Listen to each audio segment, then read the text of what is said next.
గణేశాయ నమః, గాయత్రీదేవి నమః, మహాసరస్వతి నమః, మాతాపితృభ్యో నమః. ముందుగా ప్రేక్షక వీక్షణ మహాశైలందరికీ కూడా నమస్కారం. కూడా ఈ వారం ద్వాదశ రాశుల వారికి కూడా ఎలా ఉండబోతుందో చూద్దాం. అయితే ఈ వారంలో 18వ తారీఖున శనివారం రోజున శని త్రయోదశి వచ్చింది. దీన్నే ప్రదోషకాల శని త్రయోదశి అంటారు. చాలా విశేషం. ముఖ్యంగా ఏంటంటే సింహరాశి వారికి, ధనుసు రాశి వారికి, కుంభ మీన మేషరాశి వారికి కూడా అష్టమ శని, అర్ధాష్టమ శని, ఏలినాటి శని నడుస్తూ ఉన్నాయి. అలాగే ఎవరికైనా సరే జాతకంలో శని మహర్దశ నడుస్తూ ఉన్నా లేదా శని యోగించకపోయినా ఇబ్బంది పడేవారు కూడా చాలా మంది ఉంటుంటారు. ఇలాంటి వారందరికీ కూడా ఆ రోజున ఎవరైతే ఈ శనీశ్వరుని ఆరాధన చేస్తారో వాళ్ళందరికీ ఆ శని దోషం తొలగి విశేషంగా అనుకూలత కలుగుతుంది. అయితే ఈ సందర్భంగా మా పీఠంలో ఆ రోజున సంపూర్ణ శనీశ్వర గ్రహ దోష పరిహార శాంతి ప్రక్రియ కార్యక్రమాన్ని నిర్వర్తించడం జరుగుతోంది. అంటే ఏమిటంటే పొద్దున్నుంచి కూడా ఉదయం నుంచి కొంతమంది బ్రాహ్మలు ఈ శనికి సంబంధించినటువంటి ఈ యొక్క మండపాన్ని, తిల మండపాన్ని వేసి అందులో శనీశ్వరుని ఆవాహన చేసి, ఆరాధన చేసి, మండపారాధన చేసి, శనికి సంబంధించినటువంటి మూలమంత్రాన్ని కొన్ని లక్షలు జపం చేసి, అలాగే శనికి తైలాభిషేకాన్ని చేసి, తిల తర్పణాలు చేసి, అలాగే ఈ శనికి సంబంధించినటువంటి మూలమంత్రంతో విశేషంగా హోమం చేసి, మృత్యుంజయ హోమము, అలాగే నవగ్రహ హోమము, మన్యసూక్త హోమము, సుదర్శన హోమము, ఇలాంటివన్నీ కూడా నిర్వర్తింపచేసి దీనికి సంబంధించినటువంటి ప్రసాదాన్ని మీకు కొరియర్ ద్వారా పంపించే ప్రయత్నం చేయడం జరుగుతుంది అనమాట. అలాగే అదే రోజున శని శంగనాపూర్లో ఒకటి, తర్వాత ఏమో మనకి మందపల్లిలో ఒకటి కొంతమంది బ్రాహ్మణులు పంపించి మీ గోత్రనామాలతోటి అక్కడ కూడా అభిషేకం చేయించడం జరుగుతుంది. ఈ రకంగా ఆ రోజున సంపూర్ణ శనిశ్వర గ్రహదోష పరిహార శాంతి ప్రక్రియ కార్యక్రమం జరుగుతుంది. కాబట్టి ఖచ్చితంగా సింహ, ధనుస్సు, కుంభ, మీన మేషరాశి వారు, అలాగే జాతకులు శని బావులైన వాళ్ళందరూ కూడా ఈ కార్యక్రమంలో పాల్గొనొచ్చు. మీ గోత్రనామాలు మాకు తెలియజేయచ్చు. కాబట్టి మీ గోత్రాలు పేర్లు మాకు తెలియజేసినట్లయితే ఈ కార్యక్రమాలు నిర్వర్తింపజేస్తామని తెలియజేస్తూ ఈ అడ్రస్ కూడా, ఇంటి అడ్రస్ కూడా వాట్సాప్ పెట్టండి, లేదా మీరు ఫోన్ చేయండి. ఫోన్ చేసినా సరే మేము రాసుకుంటాం, లేదా మీరు వాట్సాప్లో గోత్రాల పేర్లు అడ్రస్ పెట్టినా కూడా మీ గోత్రనామాలతో ఈ కార్యక్రమాలు చేయడం జరుగుతుంది. కాబట్టి అయితే దీనికి అయ్యే రుసుము ఎంత అయ్యానట్లయితే కనుక 2000 రూపాయలు మాత్రమే. కాబట్టి ప్రతి ఒక్కరూ పాల్గొనండి. చాలా విశేషం. అస్తమాటు రాదు ఇలాంటి అవకాశం. ఇక రెండోది ధనత్రయోదశి. అదే రోజున అక్టోబర్ 18వ తారీఖున శనివారం ధనత్రయోదశి కూడా. చాలా మంది ఏంటంటే కనుక ఈ రోజున ఉదయం కానీ సాయంకాలం కానీ లక్ష్మీ కుబేర పూజ చేసుకుంటారు. చేసుకోవడం వల్ల విపరీతంగా ఐశ్వర్యం పడుతుంది. రెండోది డబ్బు నిలబడుతుంది. కాబట్టి చాలామంది ఈ యొక్క లక్ష్మీ కుబేర పూజ చేసుకుంటూ ఉంటారు. అయితే సాధారణంగా పూజ ఎలా చేసుకోవాలో తెలియకపోయినా, మీకు బ్రాహ్మణులు దొరకకపోయినా, ఇతర దేశాల్లో ఉన్నా కూడా ఇబ్బంది పడకుండా ఈ ధనత్రయోదశి రోజున లక్ష్మీ కుబేర పూజ ఎలా చేసుకోవాలో దానికి సంబంధించినటువంటి వీడియో లింక్ కింద డిస్క్రిప్షన్లో ఇవ్వడం జరిగింది. ఆ లింక్ మీద మీరు క్లిక్ చేసినట్లయితే మీకు ఈ లక్ష్మీ కుబేర పూజ వస్తుంది. చక్కగా ఆ వీడియో చూస్తూ మీరు ఆ పూజ చేసుకోవాల్సిందిగా కూడా తెలియజేస్తూ ఇక ద్వాదశ రాశుల వారికి కూడా ఈ వారం ఎలా ఉండబోతుందో చూద్దాం. ఇక కన్యా రాశి వారి యొక్క ఫలితాలు.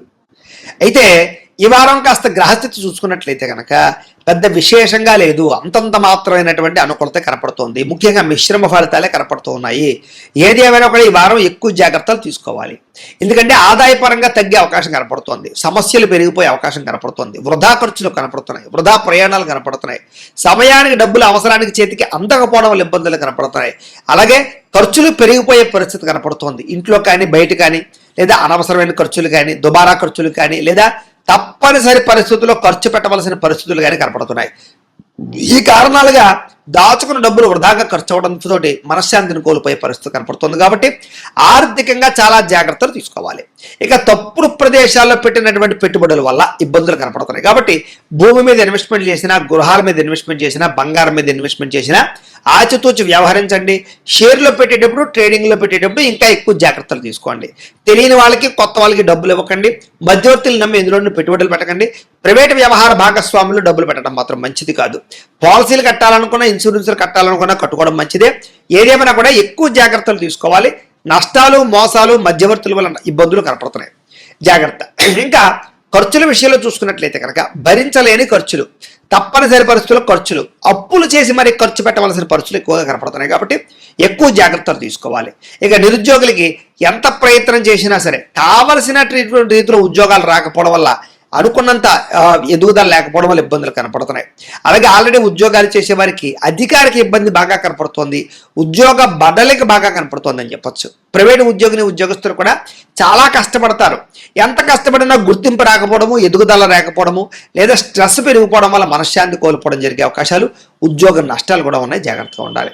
ఇక అనవసరమైన వివాదాలు, కోర్టు వివాదాలు, పోలీస్ కేసులు ఇలాంటివి మిమ్మల్ని కొంచెం వేధించే పరిస్థితులు ఉన్నాయి కాబట్టి వాటికి దూరంగా ఉండడం మంచిది. ఇక శారీరక కోరికలు పెరిగిపోవడం వల్ల, వ్యామోహాలు పెరిగిపోవడం వల్ల, అనవసరమైన వివాహేతర సంబంధాలు పెట్టుకోవడం వల్ల, ప్రేమ కలాపాల వల్ల, లేదా భోగపరమైనటువంటి కోరికల వల్ల మిమ్మల్ని మీరు పాడు చేసుకునే అవకాశం కనపడుతోంది కాబట్టి వాటికి దూరంగా ఉండాలి. వ్యాపారస్తులకి కష్టాన్ని తగ్గ లాభం లేకపోవడం వల్ల మనశ్శాంతి లేకపోవడము, పరిశ్రమలకు సంబంధించినటువంటి వ్యాపారస్తులందరూ కూడా పనులు ఆలస్యం అవ్వడము, కుటుంబంలో కలహాలు, మనస్పర్ధలు, అపార్థాలు రావడం జరిగే అవకాశం కనపడుతోంది. ముఖ్యంగా సంపాదన కన్నా ఖర్చు అధికమయ్యే పరిస్థితి కనపడుతోంది. జాగ్రత్త. రుణాలకి సంబంధించినటువంటి ఇబ్బందులు అధికమయ్యే పరిస్థితి కనపడుతోంది కాబట్టి కొత్తగా అప్పు తీసుకోవడం కానీ అప్పు ఇవ్వడం కానీ మంచిది కాదు. ఇక ఉద్యోగస్తులకు మంచి అవకాశాలు వస్తాయి కానీ మీ స్వయంకృత అపరాధాల వల్ల ఆ ఉద్యోగాలు చేజారే పరిస్థితి కనపడుతోంది కాబట్టి జాగ్రత్తగా ఉండాలి. ఇక విదేశీ ఉద్యోగ ప్రయత్నాలు కానీ విదేశీ ప్రయాణాలు కానీ వాయిదా వేసుకోవడమే మంచిది. ఎన్ఆర్ఐలు, ఇతర దేశాల్లో ఉండే భారతీయులందరూ కూడా అనవసరమైన సమస్యలు ఎదుర్కొంటారు, ఉద్యోగాలు పోతాయి. చాలా జాగ్రత్తగా ఉండాలి. ఎవరిని కూడా అక్కడ డిస్టర్బ్ చేయకండి, అక్కడ ఉండే వ్యక్తులతో జాగ్రత్తగా ఉండండి, గొడవలు పెట్టుకోకండి. ఇక దూర ప్రయాణాలు, విదేశీ ప్రయాణాలు ఖచ్చితంగా వాయిదా వేసుకోవడం మంచిది. ఇక సంతానం వల్ల ధన నష్టం ఎక్కువగా కనపడుతోంది కాబట్టి చాలా జాగ్రత్త. ప్రేమికుల మధ్య కూడా అపార్థాలు, దూరమయ్యే పరిస్థితులు, వ్యామోహాలు పెరిగిపోవడము, అనవసరమైన కలయికలు కనపడుతున్నాయి. భార్యాభర్తల మధ్య కూడా అపార్థాలు, దూరాలు జరగడంతో పాటుగా మనస్పర్ధలు కనపడుతున్నాయి. అలాగే స్త్రీ పురుష వ్యామోహాలు, వాంఛలు బాగా పెరిగిపోయి వాటి వల్ల కొంచెం ఇబ్బందులు పడే అవకాశం ఉంటుంది. జాగ్రత్తగా ఉండాలి. ఇక అనవసరమైన గొడవలు పెట్టుకుని కావలసిన వారిని దూరం చేసుకునే పరిస్థితి కనపడుతుంది కాబట్టి దూరంగా కుటుంబ సభ్యులతో వాళ్ళతో జాగ్రత్తగా ఉండాలి. ఇక వైవాహిక జీవితంలో కూడా గొడవలు పెరిగిపోయే అవకాశాలు, వ్యాపారాల్లో ఇబ్బందులు, ప్రతి చిన్న విషయానికి కోపపడడం, ఉద్రేకపడడం వల్ల కుటుంబంలో గొడవలు రావడము, లేదా పనిచేసే చోట ఇబ్బందులు రావడము, తోటి ఉద్యోగస్తులతో ఇబ్బంది రావడం జరిగే అవకాశం కనపడుతుంది. జాగ్రత్తగా ఉండాలి. ప్రేమికుల మధ్య కూడా గొడవలు పెరిగిపోయే అవకాశం కనపడుతోంది. ఆదాయం కన్నా ఖర్చు అధికంగా కనపడుతోంది. జాగ్రత్తగా ఉండాలి. ఇక విద్యార్థులు కూడా చదివేటప్పుడు దృష్టి అనేక రకాల పరిపరిధాలు మళ్ళీపోవడం, లేదా ఎక్కువసేపు చదవలేకపోవడం, కాన్సన్ట్రేషన్ తగ్గడంతో పాటుగా కొంతమంది స్నేహితులు మిమ్మల్ని పాడు చేసే అవకాశాలు కనపడుతున్నాయి. అలాగే ఉద్యోగస్తులుగా శ్రమకు తగ్గ ఫలితం లేకపోవడము, తోటి ఉద్యోగస్తులతో అభిప్రాయ భేదాలు కనపడుతున్నాయి. స్త్రీలకి తోటి కోటలతోటి కానీ, అత్తమామలతోటి కానీ, ఇరుగు పొరుగు వారితోటి కానీ విభేదాలు, విలువైన వస్తువులు పోగొట్టుకోవడము, ఇంట్లో వాళ్ళతో సమస్యలు అధికమవడము, మానసిక అశాంతి, తలకాయ నొప్పులు, నడు నొప్పులు కనపడుతున్నాయి. వ్యాపారస్తులకు వ్యాపారంలో మీరు వేసుకున్న ప్రణాళిక తగ్గ లాభాలు లేకపోవడము, వ్యాపారంలో సామాన్య లాభాలే రావడం వల్ల కూడా ఇబ్బందులు కనపడుతూ ఉన్నాయి. ఏది ఏమైనా కూడా ఒక్కసారి మీ పర్సనల్ జాతకం ఎలా ఉందో కూడా ఒకసారి చెక్ చేయించుకుని దానికి ఏదైనా అవసరమైతే పరిహారాలు చేయించుకుని ముందరికి వేసినట్లయితే మీకు రాబోయే రోజులు శుభప్రదంగా ఉంటాయి అని తెలియజేస్తూ, అయితే ప్రేక్షకులకి ముఖ్యంగా మనకి ఏమిటయ్యా అన్నట్లయితే కనుక ఇప్పటిదాకా మేము చెప్పినటువంటి ఈ ఫలితాలన్నీ కూడా గోచార ఫలితాలు, అంటే ఈ రాశిలో ఉండేటటువంటి కోట్ల మంది అందరికీ వర్తిస్తాయి కాబట్టి ఆ రకంగా వినే ప్రయత్నాన్ని చేయండి.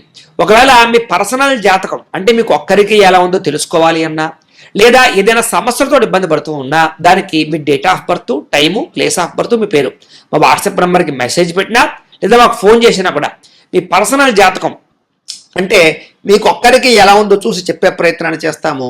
లేదా ఏదైనా సమస్యలతో ఇబ్బంది పడుతూ ఉంటే కనుక వాటికి పరిహారాలు అంటే ఈ రకంగా మా పీఠంలో ఉండేటటువంటి బ్రాహ్మలు, ఋత్వికుల ద్వారా ఈ రకంగా వాటికి జపాలు అని, ఈ రకంగా మండప ఆరాధనలు, ఈ రకంగా అభిషేకాలు, ఈ రకంగా హోమాలు నిర్వర్తింపచేసి వాటికి సంబంధించినటువంటి ప్రసాదాలు మీకు కొరియర్ ద్వారా పంపించే ప్రయత్నం చేస్తాం. లేదా మీరు స్వయంగా వచ్చి పాల్గొన్నా కూడా మీ జాతి కార్యక్రమాలన్నీ కూడా నిర్వర్తింపచేసే ప్రయత్నం చేస్తాం. కాబట్టి మీరు ఎవరికైనా సరే వీరికి సంబంధించినటువంటి అనుమానాలంటే మమ్మల్ని సంప్రదించవచ్చు. అలాగే మీరు ఎవరికైనా సరే పూర్తి జాతకం ఈ రకంగా పుస్తకం రూపంలో కావాలి అన్నట్లయితే కనుక దానికి కూడా మీ date of birth, time, place of birth, మీ పేరు మా వాట్సాప్ నెంబర్కి మెసేజ్ పెట్టినా లేదా మాకు ఫోన్ చేసినా కూడా మీ జాతకాన్ని ఈ రకంగా రాసి, ఈ రకంగా కంప్యూటర్లో డిటిపి చేయించి, ఈ రకంగా పుస్తకం రూపంలో బైండింగ్ చేయించి ఈ పుస్తకాన్ని మీకు కొరియర్ ద్వారా పంపించే ప్రయత్నం చేస్తాం.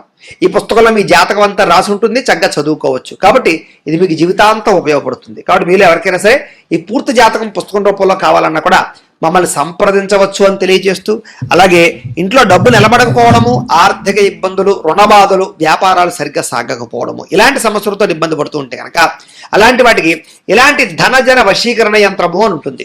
అలాగే నరదృష్టి వల్ల కానీ నరఘోష వల్ల కానీ ఇబ్బంది పడుతూ ఉంటే కనుక అలాంటి వాటికి ఇలాంటి నరఘోష యంత్రము అని ఉంటుంది. అలాగే ఇంట్లో మనశ్శాంతి లేకపోవడము, నిద్ర పట్టకపోవడము, పీడకలలు రావడము, లేకపోతే కనుక కోర్టు వివాదాలు, పోలీస్ కేసులు, శత్రువులు బాగా పెరిగిపోవడము, లేదా ఎవరో ప్రయోగం చేసేసారని అనుమానాలు రావడము, లేకపోతే భూతప్రాత పిశాచాది గాలులు పిచ్చి పిచ్చిగా బిహేవ్ చేస్తూ ఉండడము, ఇలాంటి సమస్యలు ఏమైనా ఉన్నట్లయితే కనుక అలాంటి వాటికి ఇలాంటి శూలిని దుర్గా యంత్రం అని ఉంటుంది. కాబట్టి మీలో ఎవరికైనా సరే ఈ యంత్రాల్లో ఏ యంత్రం కావాలన్నా కూడా మీ గోత్రాలు పేర్లు మాకు తెలియజేసినట్లయితే కనుక మీ గోత్రనామాలతో యంత్రాలకు పూజలు, జపాలు, హోమాలు నిర్వర్తింపచేసి ఈ యంత్రంలో ఏ యంత్రం కావాలన్నా కూడా మీకు కొరియర్ ద్వారా పంపించే ప్రయత్నం చేస్తాం. కాబట్టి మీరు ఎవరికైనా సరే ఈ యంత్రాల్లో ఏ యంత్రం కావాలన్నా కూడా మమ్మల్ని సంప్రదించవచ్చు అని తెలియజేస్తూ, అలాగే ఈ వీడియో కనుక మీకు నచ్చినట్లయితే కాస్త లైక్ చేయండి, అందరికీ షేర్ చేయండి. ఇంకా ఎవరైనా ఈ ఛానల్ కనుక సబ్స్క్రైబ్ చేసుకోకుండా ఉన్నట్లయితే కనుక కాస్త సబ్స్క్రైబ్ చేసుకోవాల్సిందిగా మనస్ఫూర్తిగా ఆశిస్తూ, గోబ్రాహ్మణేభ్యః శుభమస్తు నిత్యం, లోకా సమస్తాః సుఖినో భవంతు, స్వస్తి.